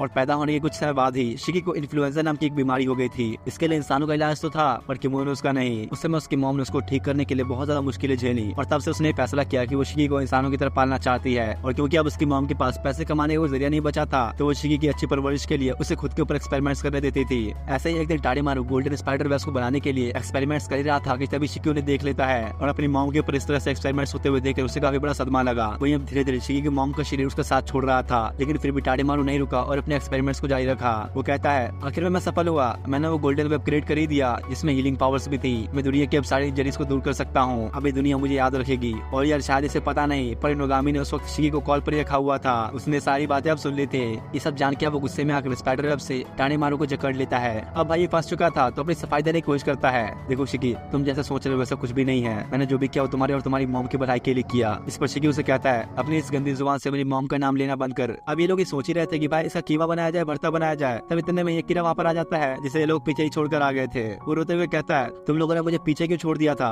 पर तभी अचानक से उसके पीछे एक अजीब सा किमोनो मॉन्स्टर आकर उस पर हमला ही करने वाला था कि तभी इनागामी जल्दी से उसके सामने आकर उसे बचा लेता है और इस चक्कर में उस किमोनो मॉन्स्टर का डंक उसे ही लग जाता है। और यार देखते ही देखते यहाँ पर तो किमोनोस की बारात पहुंच जाती है। शिकी को ये देखकर यकीन नहीं होता कि इस छोटे से जंगल में इतने सारे किमोनोस रहते हैं। ताड़ेमारू से कहता है तुम्हें पता नहीं है क्या, ये सब तुम्हारे भाई बहन ही तो है, क्योंकि ये उन एक्सपेरिमेंट्स के दौरान पैदा हुए थे जो कि मैंने तुम्हारे मॉम पर किए, इसलिए तो मेरे अपने भाई बहन जैसा समझो। दरअसल किमोनोस गोल्डन वेब क्रिएट नहीं कर सकते पर फिर भी ये इतने इंटेलिजेंट है कि बोल सकते हैं और ये ज्यादातर वही वर्ड्स बोला करते हैं जो कि शिकी की मॉम उससे बोला करती थी।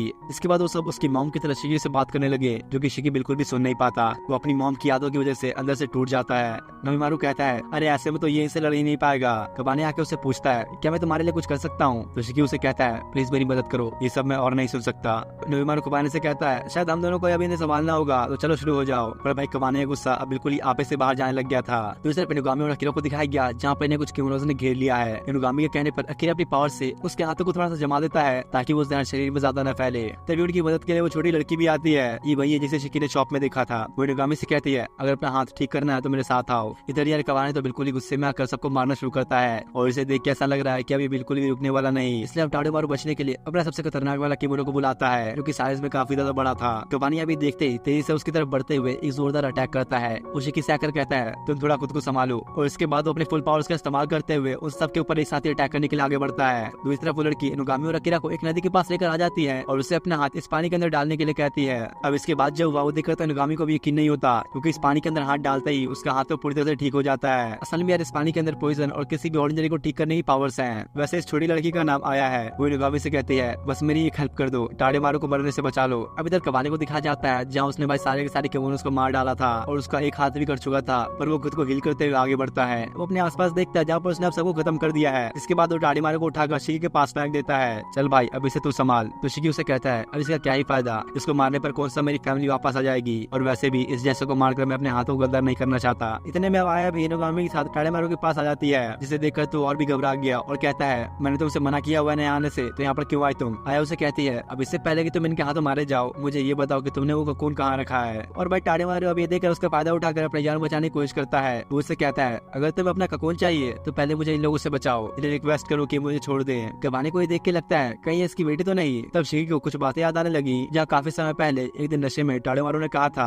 कि मैं मरना तो चाहता हूँ पर एक चीज मुझे रोक रही है। पहले तो शिकी को लगा कि वो अपनी रिसर्च के बारे में बात कर रहा है, लेकिन असल में तो वो आया के बारे में बात कर रहा था, जो कि उसके लिए उसकी जान से भी ज्यादा प्यारी है। सबके पूछने पर आया कहती है मैं तुम्हें अभी नहीं बता सकती कि मैं कौन हूँ, पर जब मुझे वो ककून मिल जाएगा तो मैं तुम्हें सब बता दूंगी। इनुगामी अब मियाओ को कॉल करके कहता है टाडेमारू की जरा लोकेशन बताना कि इसने पिछले कुछ दिनों कहाँ पर ज्यादा वक्त बिताया है। और यार मियाओ को तो सब कुछ पता ही था कि कहाँ रहता है और क्या करता है। तो बताता है कि इसने पास के तालाब में जरूर अपनी कोई बहुत ही खास चीज छुपा रखी है। इस सुनते ही अब आया जल्दी से उस जगह की तरफ भागने लग जाती है, जो देखकर टाडेमारू को ज्यादा घबरा चुका था और उसे रोकने की कोशिश करता है। वो तालाब के अंदर जाने ही लगे कि तभी शिकी आकर उसे रोकता है, जिसके बाद जैसे ही अब वो अंदर गया तो उसे अपने आंखों पर यकीन ही नहीं होता, क्योंकि यहाँ तो टाडेमारू ने उसके मॉम को रखा हुआ था जो कि अभी जिंदा है। वहीं पर एक किमोनो मॉन्स्टर भी उसकी रक्षा कर रहा होता है। शिकी अब उसे मारने के बाद बाहर आता है। आया उसे पूछती है क्या तुम्हें वो ककून मिला, लेकिन यार वो कोई ककून नहीं, असल में वो तो शिकी की मॉम है। और तब आया बताती है कि असल में वो तो टाडेमारू की वो गोल्डन वेब है जो कि उसने एक्सपेरिमेंट के दौरान शिकी की मॉम के जरिए तैयार किया था। तो इसलिए टाडेमारू ने उसके मॉम को कुछ नहीं किया, क्योंकि वो उसका आगे भी इसी तरह इस्तेमाल करना चाहता था। इतने में इनुगामी और बाकी लोग भी वहाँ पहुंच गए और भाई टाडेमारू तो अभी अपने फायदे के बारे में सोच रहा है, पता नहीं और कितना गिरेगा ये। शिकी इनुगामी से कहता है मैं चाहता हूँ ये फिलहाल जिंदा रहे क्योंकि अभी मेरी मॉम जिंदा है। जिसके बाद वो आया का हाथ पकड़कर उसे भी अपने साथ ले जाता है। वो लोग जब जाने ही लगे तब देखते हैं कि नोबिमारू तो यहाँ है ही नहीं। असल में वो तो जंगल में टाडेमारू के पास आ चुका है, क्योंकि उसने किमोनोस की जान का इस्तेमाल किसी खिलौने की तरह किया था, तो इसलिए अब सजा तो उसे भुगतनी पड़ेगी। और नोबिमारू यहाँ पर इसे मारने के लिए ही आया है।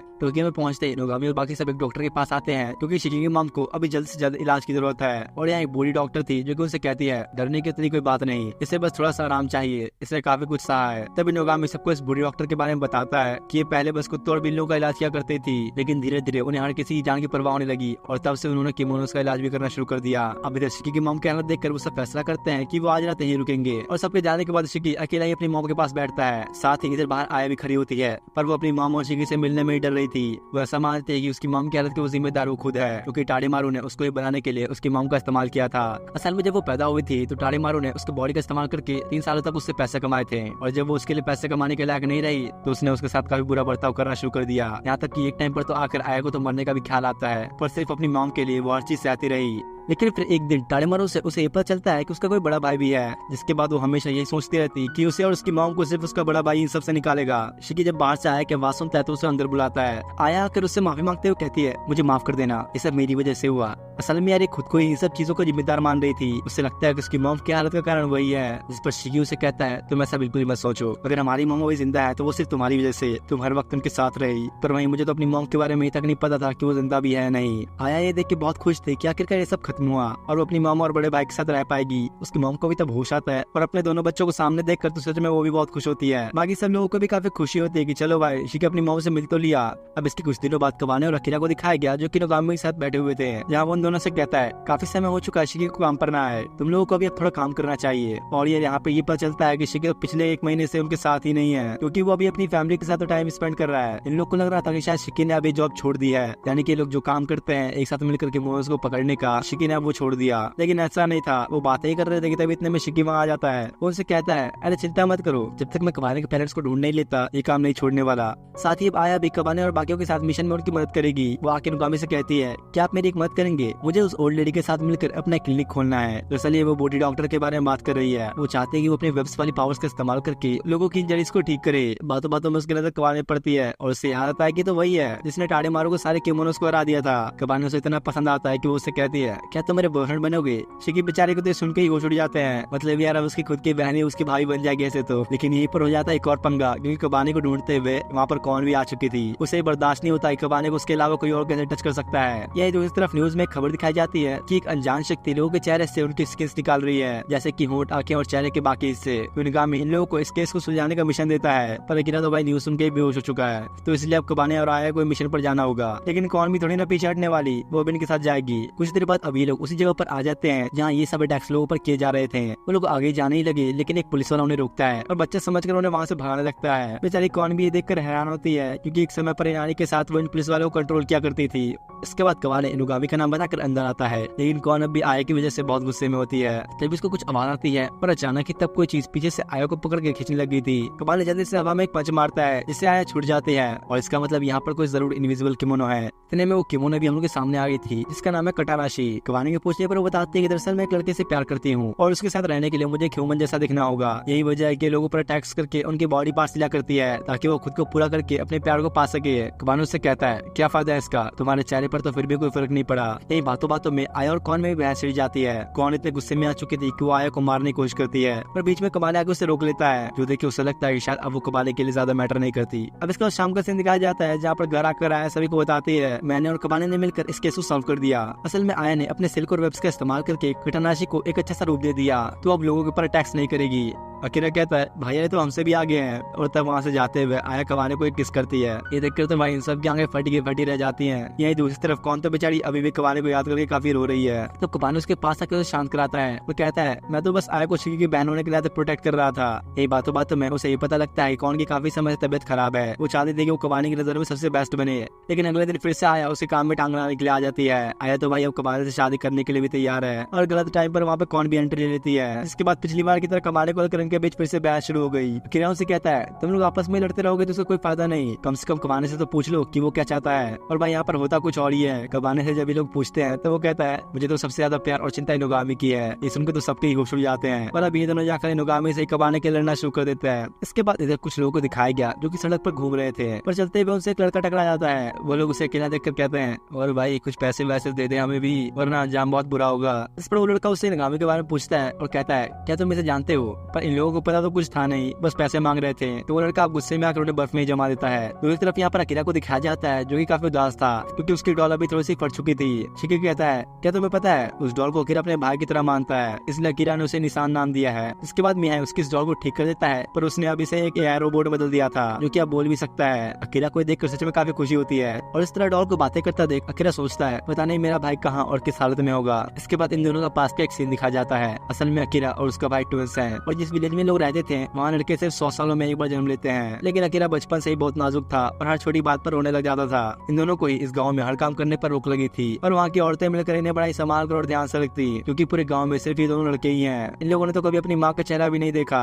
वो इसलिए क्योंकि जब भी कोई औरत यहाँ पर लड़के को जन्म देती है तो उसके बाद उसकी मौत हो जाती है, और उनके फादर को एक काल कोठरी में बंद करके रख दिया गया था, जहाँ इन लोगों का ज्यादा सख्त मना है। अब इसके बाद सीन प्रेजेंट में आता है, जहाँ पे इनुगामी सबसे कहता है, मुझे कुछ काम आ गया है तो तुम लोग तब तक घर को संभाल लेना। पर भाई गिरा से यहाँ पर हर मोमेंट पर एक गलती हो रही थी। काम को ठीक करने के बजाय वो हर काम को और बिगाड़ देता है, जो देखकर शिकी बहुत गुस्से में आ जाता है और बेचारे को कुछ ज्यादा ही डांट देता है। अरे तुम ढंग से काम नहीं कर सकते क्या? हर जगह बस एक मुसीबत खड़ी कर रहे हो। और लगता है भाई किरा को उसकी बात कुछ ज्यादा बुरी लगती है। वो फैसला करता है कि अब वो इस घर में हरगिज नहीं रहेगा, और अपना बोरिया बिस्तर बांध कर वो घर को छोड़कर निकल जाता है। यहीं पर फिर से एक पास्ट का सीन दिखाया जाता है, जहाँ पर किरा और उसके भाई को एक मैगजीन मिली थी, जिसके अंदर टोक्यो शहर के बारे में और फेमस डिटेक्टिव इनुगामी के बारे में लिखा था। तो वो लोग डिसाइड करता है कि पक्का हम दोनों किसी न किसी दिन टोक्यो जरूर जाएंगे। यहाँ अकीरा जा ही रहा था कि उसके पास बगल से वही लड़का गुजरता है। अकीरा सोचता है कहीं ये वो तो नहीं मेरा भाई। तभी वो लड़का भी उसे देखता है, और ये रही अकीरा का भाई जिसका नाम है यूई। वो उससे पूछता है, तुम इस तरह सड़कों पर क्यों भटक रहे हो? तो अकीरा बताता है कि दरअसल मैंने इनुगामी के पास से अब काम छोड़ दिया। तो इस तरफ इधर इन लोगों को जब अकीरा के घर छोड़ के जाने की बात पता लगती है तो शिकी कहता है, चलो अच्छा ही वो चला गया। वो ऐसा दिखा रहा था कि उसे अकीरा की कोई फिक्र ही नहीं है, लेकिन इनुगामी समझ जाता है कि शिकी बस ऊपर से ऐसा दिखा रहा है। जिसके बाद उन्हें धीरे धीरे अकीरा की अहमियत समझ में आती है। कबाने भी अब काफी बोर हो रहा था और उसे याद करता है। इधर अकीरा को दिखाया जाता है जो कि यूई के साथ दूर एक पार्क में आ चुका था। यूई उससे पूछता है तो बताओ कैसे घर में रहना चाहते हो तुम। तो अकीरा उसे बताता है कि मेरा बचपन सपना है कि मैं एक स्नो से बने कैसल में रहूं। कितना शानदार होगा ना वो। तो यार यूई भी अपने भाई की विश को पूरी कैसे न करता। वो अपने आइस पावर्स का इस्तेमाल करके कुछ मिनट्स में वहाँ पर एक बहुत ही शानदार आइस कैसल क्रिएट कर देता है। ये अंदर से भी उतना ही खूबसूरत था जितना बाहर से है। अकीरा कहता है अब बस एक बेड और बाथटब चाहिए। इसके बाद वो उस घर की पिक्चर लेने की सोचता है, लेकिन तभी यूई उससे फोन लेकर उसी बुरी तरह तोड़ देता है, क्योंकि अगर बाकी लोगों को इस कैसल के बारे में पता चला तो वो सब यहाँ आ जाएंगे। यूई उससे कहता है तुम इस फोन की चिंता मत करो और जाकर आराम करो, तब तक मैं जाकर खाने का कुछ सामान लेकर आता हूँ। और भाई वो तो अकीरा को उस कैसल के अंदर कैद ही कर देता है। बेचारा अब अपने फोन के बिना कैसे जिंदा रहेगा। तो इस तरफ अब जब यहाँ इन लोगों के साथ अकीरा नहीं है तो ये लोग यहाँ से ऐसे अपना काम चला रहे हैं। और तो और शिकी को खुद ही खाना बनाना पड़ रहा है, जो कि पहले अकीरा बनाया करता था। उसे खाने का स्वाद चक्कर कवाने कहता है सच कहूँ तो अकीरा इससे बहुत अच्छा बनाता था, और अब खाना बनाते बनाते शिकी उसे पूरा जला ही देता है। शिकी भी लाइक मैं जला भले ही खा लूंगा लेकिन अकीरा को वापस नहीं लाऊंगा। वो तो भाई काम करने ज्यादा और काम खड़ा भी कर रहा था। अब शायद उसे समझ में आता है अकीरा कितने सारे काम करता था और इससे गलतियां क्यों होती थी। इधर न्यूज में एक खबर चल रही थी कि शहर में एक बहुत ही बड़ा आइस कैसल रातों रात खड़ा हो चुका है। मतलब जिसका डर था वही हुआ। और अब ये न्यूज सुन के नुगामी और बाकी सभी वहाँ पहुंच जाते हैं। इतने सारे रिपोर्टर्स को एक साथ देखकर यूई से कहता है तुम लोग मेरे कैसल से दूर रहो। अब सबको दूर करने के लिए यूई उन पर अटैक करने ही वाला था कि तभी नुगामी उसे गन से शूट कर देता है, पर इससे कोई भी फायदा नहीं होता, क्योंकि हाथ में जहाँ पर गोली लगी थी उसने उस जगह को फ्रीज कर दिया था। नुगामी सोचता है आखिर इतने पावर्स इसके पास आई कहाँ से, और तब दिखाया जाता है कि यूई की चेस्ट पर एक स्टोन है, बिल्कुल कबाने की तरह। ये एक नल स्टोन है जो कि आइस एबिलिटी को 10 गुना बढ़ा देता है अगर किसी ने उस पर काबू कर लिया तो। नुगामी यूई को पहचान लेता है और कहता है तुम उसी स्नो विलेज के हो ना जो माउंटेन्स के बीच है, पर तुम्हारे पास नल स्टोन कैसे आया और अभी अकीरा कहाँ पर है। लेकिन यूई तो अपने ही एटीट्यूड में था और कहता है मैं तुम्हारे सवालों को जवाब नहीं दे सकता, पर मैं तुम्हारा शुक्रिया अदा करता हूँ जो भी तुमने अकीरा के लिए किया उसके लिए। यूई फिर अपने पावर्स का इस्तेमाल करना शुरू कर देता है सबको भगाने के लिए, जिस पर कबानो को समझाता है कि यार हम लोग अकीरा के दोस्त हैं और उसे वापस लेने आए हैं। ये लोग बाई तरह अकीरा के लिए लड़ रहे थे और अंदर ये मस्त अपने मजे कर रहा है अपनी डॉल के साथ। असल में मिहाई ने इसके अंदर कुछ रोबोटिक सिस्टम ऐड कर दिया था, तो अकीरा उसी के इस्तेमाल से अपना सोशल मीडिया अकाउंट कंट्रोल कर रहा है। इस डॉल का नाम निशान है और वो उसे बताता है कि तुम्हारे भाई यूई का चेस्ट का एरिया बर्फ से भी ज्यादा ठंडा है, जरूर उसके पीछे कोई राज होगा।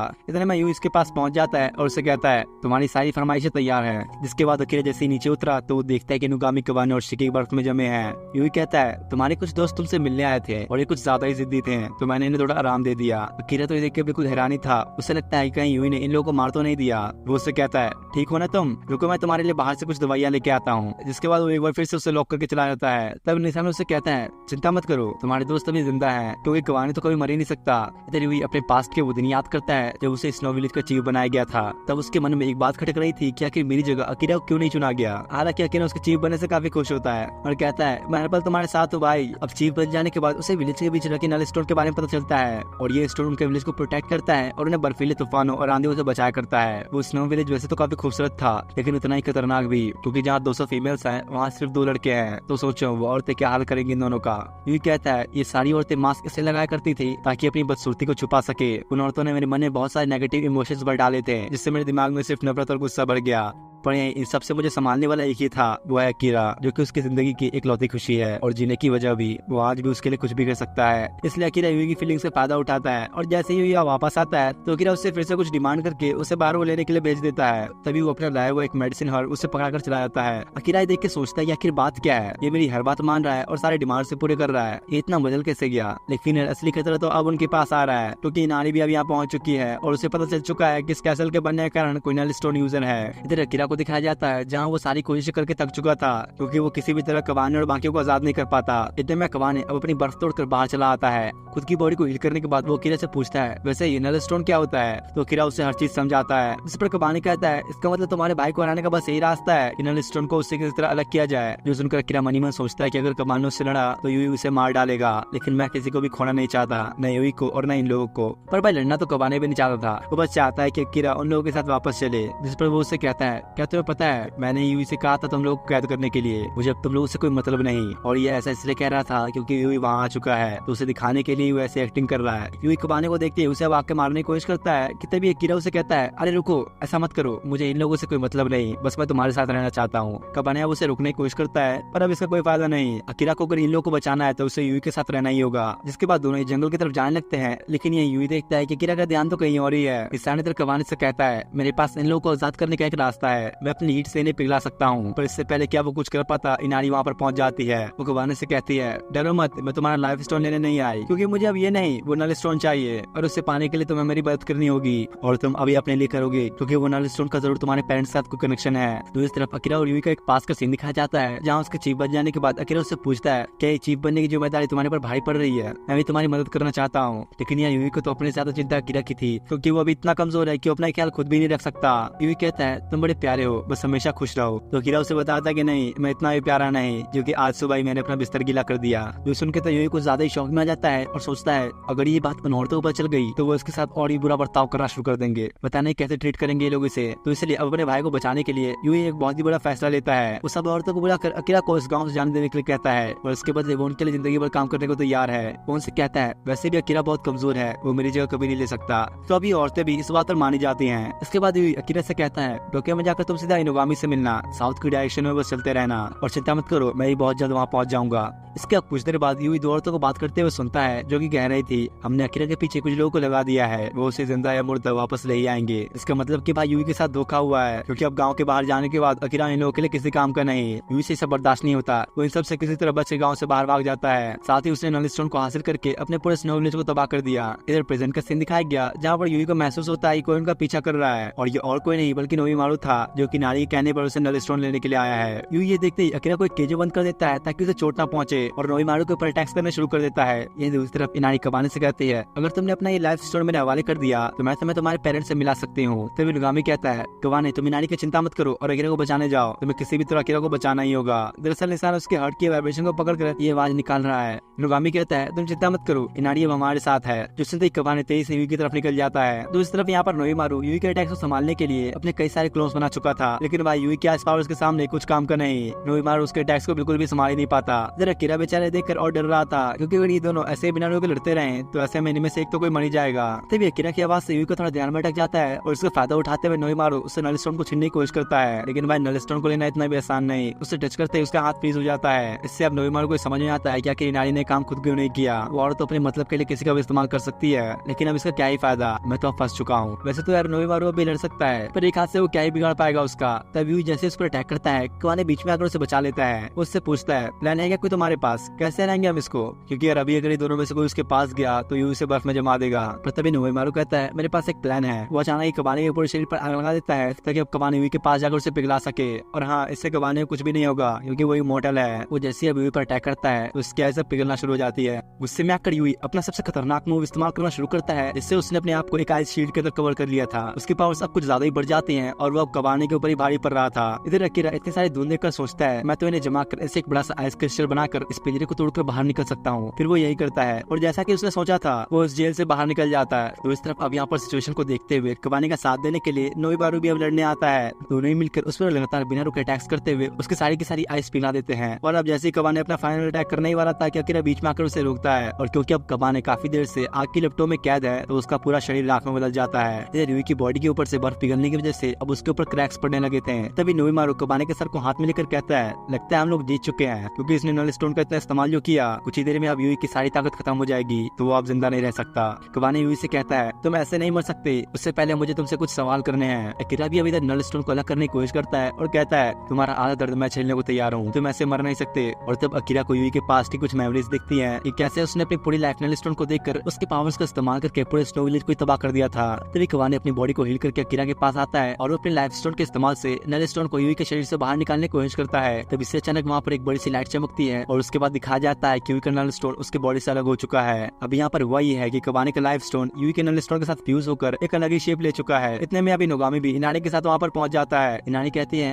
अभी स्टोन मिला हुआ। तो नोगामी उसे कहता है, अच्छा होगा अगर तुम इसे इनके पास ही रहने दो, तो वैसे भी अभी तुम्हारे किसी काम का नहीं। ये सुनकर इनानी पता नहीं कैसे अपना मन बदल लेती है और कहती है, हाँ तुमने सही कहा, वैसे भी अब मुझे इसमें इंटरेस्ट नहीं। इसके बाद अब सबके साथ वापस आ जाते हैं, जहाँ पर अब यूई का इलाज आया के नए वाले क्लिनिक में होता है। तब अकीरा कवाने के पास जाकर उससे कहता है, उस समय मैंने तुम्हें जो भी कहा वो सब बस अपने भाई से तुम लोग को बचाने के लिए कहा था। अब इसके कुछ देर बाद होश में आने पर यूई कवाने से शुक्रिया कहता है। यहाँ वो सबको बताता है कि किस तरह उन विलेज वालों ने इसे धोखा दिया, और कैसे जब उसे नल स्टोन को निकाला तो पूरा स्नो विलेज तबाह हो गया। तब कवाने उसे नल स्टोन के बारे में पूछता है, ये क्या तुम बता सकते हो, ये चीज कैसे मेरे पेरेंट्स को ढूंढने में मेरी मदद कर सकती है। इस पर यूई से बताता है कि असल में नल स्टोन पहले से ही उस विलेज के अंदर पड़ा हुआ था, और इसकी रक्षा करने के लिए ही वहाँ पर स्नो विलेज को बनाया गया। वैसे क्या तुमने किमोनो इंसिडेंट्स के बारे में सुना है? असल में यार किमोनो इंसिडेंट्स एक वॉर थी जो कि काफी साल पहले ह्यूमंस और किमोनोस के बीच हुई थी। ये तब हुआ था जब इंसानों को किमोनो के बारे में पता चला था। उस वॉर में दोनों ही तरफ से करोड़ों लोग मर गए थे और उस टाइम के जो कुछ सबसे पावरफुल किमोनो थे उन्होंने वॉर की सारी मेमोरीज ह्यूमन के अंदर से इरेज कर दी ताकि किसी को भी किमोनो के बारे में कुछ पता ना हो। और तब उन्होंने लाइफ स्टोन जैसे और भी कई सारे स्टोन्स बनाए थे जिसे उन लोगों ने अलग अलग जगह पर अलग अलग लोगों को दे दिया ताकि इस पूरे वर्ल्ड में पावर का एक बैलेंस मेंटेन रहे। यूही कहता है अगर तुम्हें ये स्टोन तुम्हारे पेरेंट्स से मिला तो जरूर वो किमोनो चीफ होंगे,